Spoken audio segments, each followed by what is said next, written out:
Welcome to Socializing Security, where every week we have a discussion about security, compliance, and beyond. Our goal is to learn and grow by socializing each week's topic with each other, our guests, and with you. A quick compliance note, this podcast is meant for informational purposes only and should not be considered legal or regulatory advice. We're glad you've joined us, and we hope you'll learn along with us.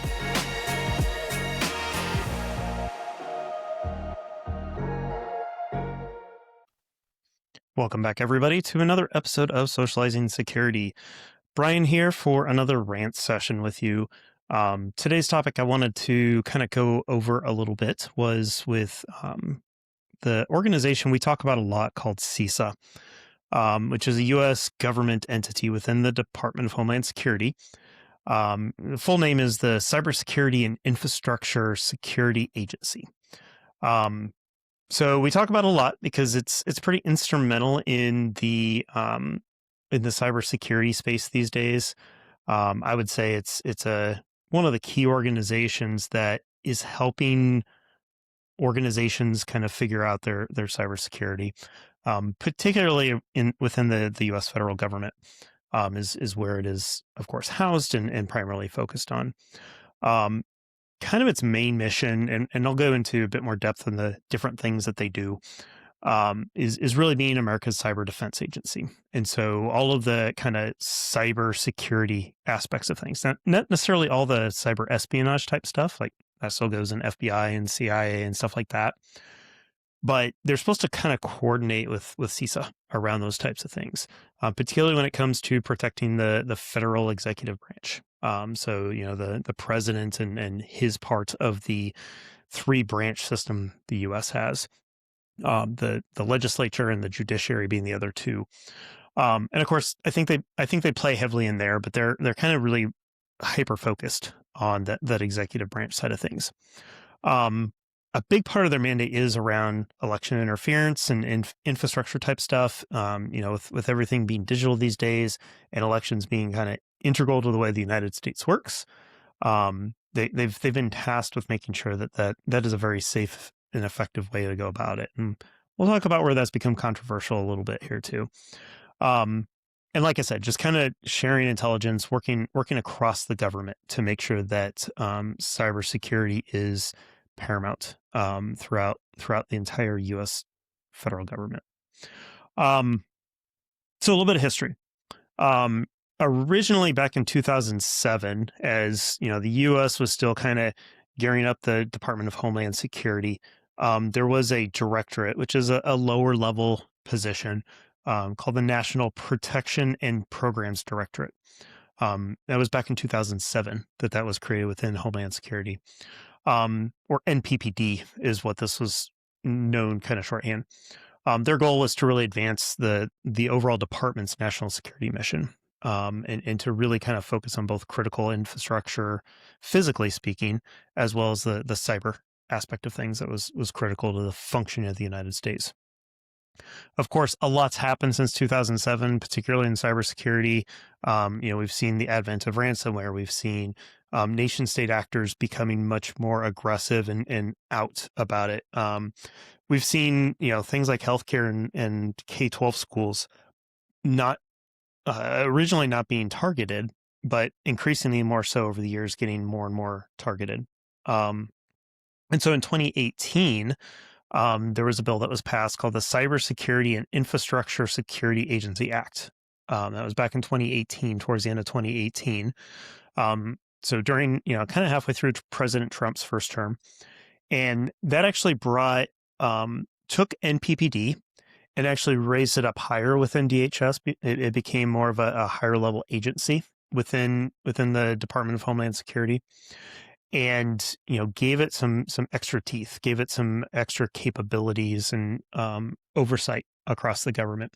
So really a successor to NPPD. The first secretary we had came out of NPPD. His name is Chris Krebs, a name many of you may have heard, was the first one to lead it. And then in 2021, is you know, as we got into through the election of 2020, which we'll touch on here in a second, and into Biden's term as president, Jen Easterly got appointed and confirmed by the Senate. So again, it's high enough agency that it does require Senate approval in any of those types of hires. So Jen Easterly led it through the Biden administration. Generally, it's generally going to be one of those positions that I think in normal times, if such a thing is still possible, that the leader of an agency like this would probably go across between different presidential administrations. But of course, things are not like that these days. It is an appointed thing within from the president and confirmed by the Senate, so it's always up for politics in that regard, which is a little unfortunate. But we'll touch on some of that too. So I talked a little bit about the high level mission. Let's talk a little bit more about some of the things that CISA has been involved with. One of the main things that they will do is they will issue binding operational directives. And those are essentially statements that come out of the agency, have the weight of the executive branch and the president, that the federal government agencies kind of across the board are required to implement. So when they do things like, hey, we want to mandate multi-factor authentication, CISA would issue a directive, and then every government agency would have a certain amount of time before they would have to implement that.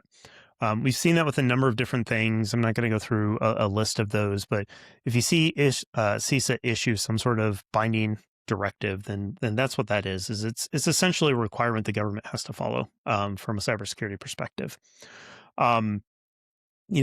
In 2021, in March of 2021 specifically, CISA actually assumed control of the .gov top-level domain. So those of you familiar with the internet, we all know .com, .net, .gov. Each of those top-level domains is controlled by some entity, and the U.S. government has control of the .gov top-level domain. So in 2021, as part of kind of putting all of the cybersecurity aspects of the government in one place, CISA assumed control of that and now manages that across the entire United States for all the .gov domains. They also provide incident response within the executive branch and intrusion detection systems across the entire government. So they're really our SOC when it comes to the federal government in a lot of ways. So that security operations center where we're constantly looking for signals that something untoward is happening, and when something does go awry, that these are the people that are going to respond and take over dealing with that, cleaning it up, trying to kick them out of our networks, things like that. And of course, that's something that the U.S. government is dealing with constantly. In 2021, there was a National Defense Authorization Act, as there was many different years, that granted CISA the authority to issue administrative subpoenas.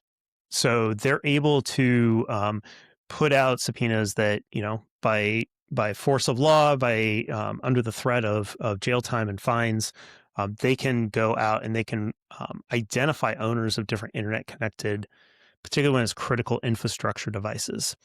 So if they see, a specific vulnerability that's wide open out there and it's in some sort of water plant, they can go through the process of trying to figure out what's going on there.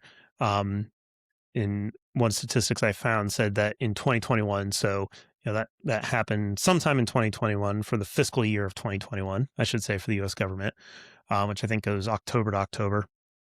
47 subpoenas CISA issued to figure out what's going on there. So, just trying to maintain the cleanliness of the internet, make sure that the devices that are connected out there and critical to it are clean and able to be trusted, really. They also do a lot of cyber coordination with or amongst the different states. So in the United States, those aren't familiar. The individual states are kind of their own entities. The federal government has certain rights and the states have certain rights. And so sometimes it requires a lot of coordination between the different states, bringing California's cyber people and Texas's cyber people and sitting them down in the room and figuring out how we're going to do this together. CISA definitely has a strong, better together approach to things where they're constantly thinking about how we can all work together to make these things, and that by lifting everybody up. And they do it for the government specifically, but a lot of their directives that they put out there, a lot of other companies, private companies, will follow. And over the years, there's been a handful of different things. So I mentioned like election protection is one of their things. They've also been given oversight on protecting the census. So obviously a lot of sensitive data being collected there, big ramifications that happen every 10 years in the US when they run the census to understand proportionality of representation and things like that. They manage a lot of national special security events. They've been involved with 5G network security, strengthening the U.S. grid, particularly against electromagnetic pulses and national counter IED efforts. IED being those improvised explosive devices we heard a lot about during the more recent Iraqi war, and with ISIS and things like that, where they just build a bomb in their house and throw it out there and wait for U.S. Military trucks to run over them, really. A lot of the deaths that the U.S. had through the war on terrorism came out of IEDs. So really, those last two really, I think, are a strong indicator that it's not just cyber defense that falls under CISA, that the infrastructure aspects of things, making sure that things that are completely within the physical world definitely fall within this agency as well. Because all of these pieces work together. It's hard to imagine a lot of these things working independently and not acting as a single cohesive unit, if you will. I mentioned coordination with private business, and this goes particularly with critical infrastructure. So if they're working with private power companies, for example, even some of the companies like a Cloudflare that become critical to the operations of the cyber stuff within the United States. They work very closely with those organizations. So they have a lot of different angles to that. Like I mentioned, some of the directives are binding to the federal government, but are highly encouraged by a lot of private businesses as well. They have the Cyber Safety Review Board, the Joint Cyber Defense Collaborative, or JCDC, you may have heard of, and a lot of different programs that they try to bring in different businesses to become a part of it and work together through things. And they really take what they call an all hazards approach to infrastructure security, which applies to both the physical side of things and the cyber side of things. So, is it not threatening the government, threatening a private part of the United States? Then we need to take that into consideration as well. So there's a lot that goes into it. Some of those priorities, some of those I should say, come out as priorities, and you see these as programs. Sometimes they're initiatives that they start. You'll hear things, and there's a lot of them. So here's just kind of a sample of them. I talked about infrastructure. So infrastructure protection, they've got initiatives around water and utilities, healthcare, K-12 schools, those being kind of the pre-university level in the United States. So helping these, honestly, places that generally don't have extensive IT, but at the same time have very critical aspects to them. And of course, everything has more and more IT. You've probably heard of OT, or operational technology. When we start talking utilities, that's a big part of that. Healthcare, it's a big part of OT as well. Those things are not easy to protect, and these entities oftentimes don't have the budget. We've talked about healthcare in 2026 and how that is one of the challenges that's out there around that. So being able to help those types of organizations be more cyber aware, be more secure in their efforts. From a software vendor or hardware vendor perspective, they've got a program called Secure by Design. And the goal there is really that whenever anybody buys technical equipment, whether that's my laptop or a piece of software or a business that's buying a SaaS platform, that when you turn that thing on or you start using it or you install it, that product will be secure from the get-go. You have to undo security in order to make it less secure. rather than having to turn things on to make it more secure. And having things like multi-factor authentication, logging, single sign-on being default functionality, and things that you don't have to pay more for. It's an unfortunate fact, at least historically, and this is definitely changing, and CISA's got some of that credit in the fact that those used to be things. To get multi-factor authentication, you had to pay more. You had to get to the enterprise edition rather than the basic edition, and that's because that should be the default. That should be what everybody's using in every situation. And so, really building that structure, and it comes out of a lot of the zero trust promotion that they do as well, of let's make everything secure by default or secure by design. Another part of it that's very closely related that we're seeing more and more of a threat vector is supply chains. So one specific program that they're doing in that regard is the software bill of materials. Really being, if you have a piece of software you're developing, that piece of software may be dependent on other pieces of software. And if you remember the Log4j issues that we had several years ago, there's a lot that went into that because a lot of people were using it and they weren't necessarily tracking it, or I, as a customer buying a piece of software, they used Log4j and they didn't document that. All of a sudden now my software, my environment's vulnerable, and I didn't have any clue it was using that piece of software. A software bill of materials is designed so that I, as a consumer, can see, okay, these are all the bits and pieces that went into it, and really trying to increase the visibility of these types of things so that people know what they're getting into. Another cool program that they have is called Shields Up, and it's really designed for how can we help people understand what kind of the minimum effort they should put in order to be well protected.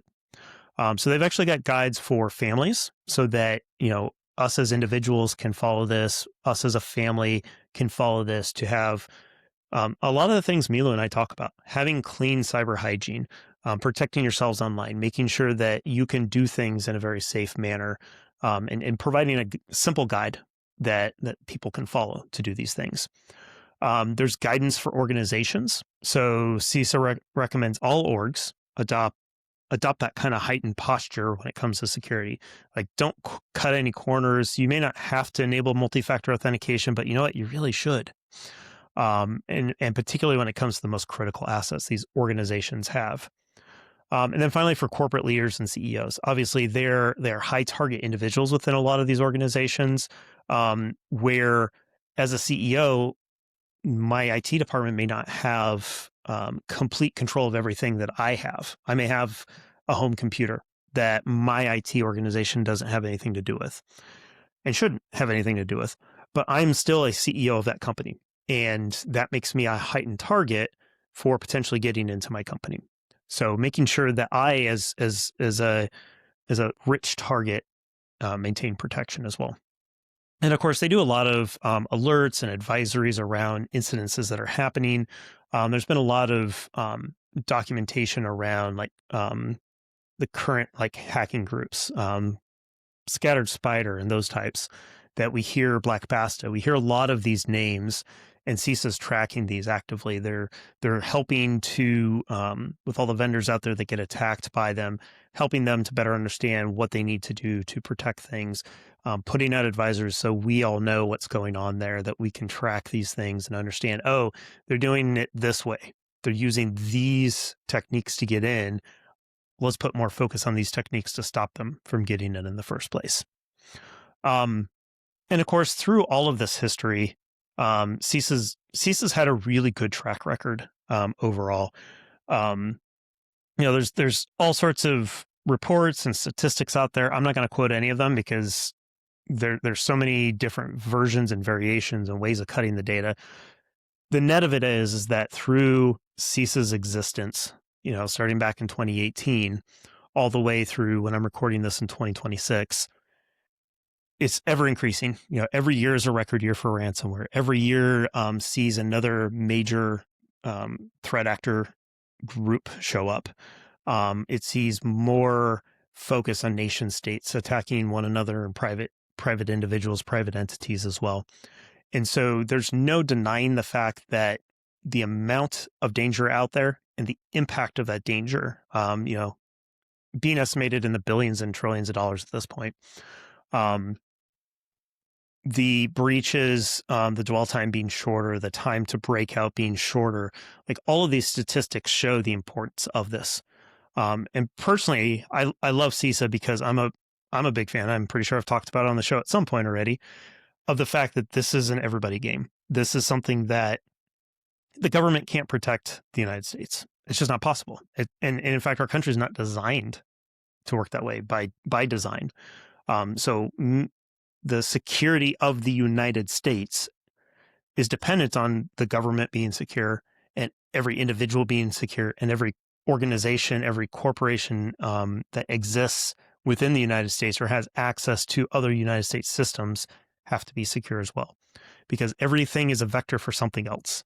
They may not be hacking to get to you and your information, but they may be hacking to get into all the devices in your home so that you can become part of the botnet, or to get your, some way that they can then use your identity to get into your company's systems to be able to access that information. So, we're all vectors at some level. So securing every aspect, every window, every door is super important from that perspective. Last thing I want to kind of talk about is some controversy, because CISA is, like I said, is up to the whims of politics, as anything in the government really is, particularly these days. So CISA was formed in 2018.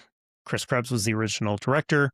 Then we had the election of 2020, which most people probably are aware of, and some of the accusations of election interference and foreign influence in it. And I don't want to get into politics, of course, but it did lead to CISA actually releasing, again, being the agency in charge of election security, issuing a statement that said that, hey, there's no evidence of voting systems being deleted or lost votes, changed votes in any way that would compromise the integrity of the U.S. election. And that's far from isolated. There's been plenty of studies over the years that generally say election fraud is very, very, very rare. Of course, at the time, President Trump was not happy with that kind of statement, and within a week, Chris Krebs was let go. He was fired from his position as the leader of CISA.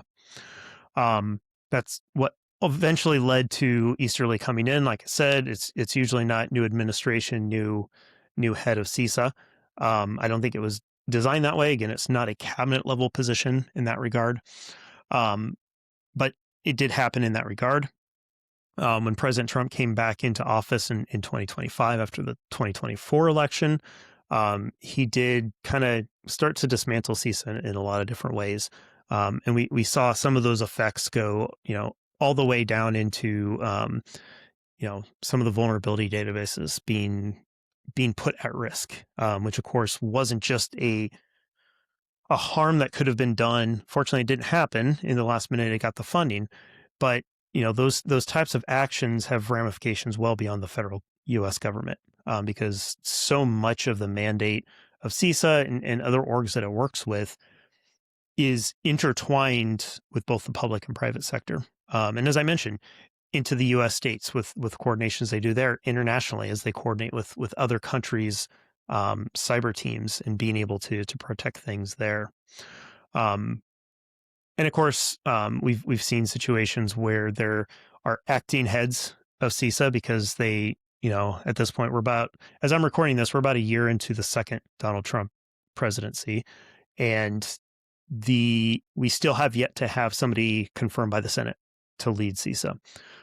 So it's still being used as a political football, if you will, and can unfortunately fall into some of this controversy, especially as it gets kind of torn apart and trying to remove it from the voting side of things. So things like, hey, CISA goes out and says this voting machine is secure, we can trust it. They're not doing that anymore. So a lot of concerns on that side of things.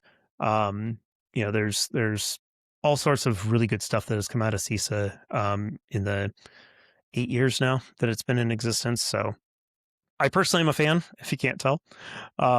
and would like to see it continue in that regard. I love what they're doing for community and outreach, and it, not just focusing on the federal government, but putting things in a way that, yes, federal government must do this thing, but private businesses very much should do this thing. And I love that level of coordination, because it's not something that that we need to leave alone or separate those two pieces. So much of those two pieces need to highly coordinate. So this kind of falls in line with one of my 2026 predictions around the federal government's role in cybersecurity. So really wanted to talk about CISA a bit there. Hopefully we can go a little bit deeper and maybe talk to some people who have been, either in CISA or worked with CISA, things like that. If anybody's got anyone that they think would be good for us to interview, I would love to do that and dive a little bit deeper into this topic. But hopefully that was a good introduction for you all, and gives you a little bit more knowledge about how long it's been around. And one thing that was surprising to me as I was preparing for this episode is the breadth of what they have under their mandate. And I had no idea that they were dealing with improvised explosive devices. That came as a surprise to me. So I'm glad I did the research, and I hope you enjoyed it. And we will talk to you again on the next episode of Socializing Security.